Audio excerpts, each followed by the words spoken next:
At the time of the accident, Jacqueline Romine had just gotten off the freeway and come to a complete stop at a red light. She got rear-ended by another car at about 40 miles per hour. During the course of that accident, her seat back in her car broke, projecting her into the back seat of her vehicle. She hit her head in the back seat and broke her neck and became an incomplete quadriplegic. Johnson Controls manufactured the seat. They designed their seats to an outdated Federal Motor Vehicle Safety Standard 207. Been in place since the late 60s. It's never been upgraded. So the seat they made, they knew was a weak seat. They knew in an accident like this, 30, 40 mile an hour accident, the seat would break, lay down backwards, and someone could get projected into the rear of the seat. If this seat is in your car and you get rear-ended at 30 miles per hour plus, it is going to break every time. One of the things that I'm really proud of with regard to this case is we fought to use the consumer expectation test. The consumer expectation test is just a question that goes to the jury and says, did the seat perform as an ordinary consumer would have expected? So the jury has to basically opine, would I expect my seat to lay down and break and me get spit into the back seat in a 30 or 40 mile an hour impact?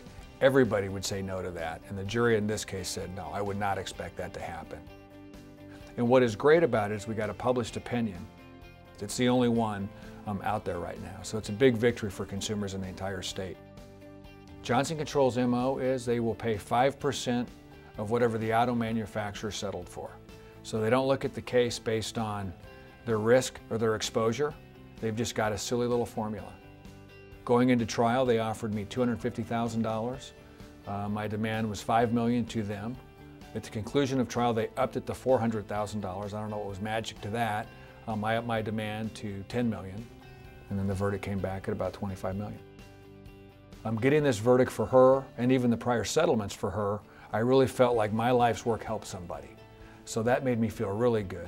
The icing on the cake here was to get a published opinion. So now I feel like my life's work has helped hundreds of thousands of future victims, unfortunately, that are going to find themselves in a bad situation, being injured by a defective product where some manufacturer put profit over safety.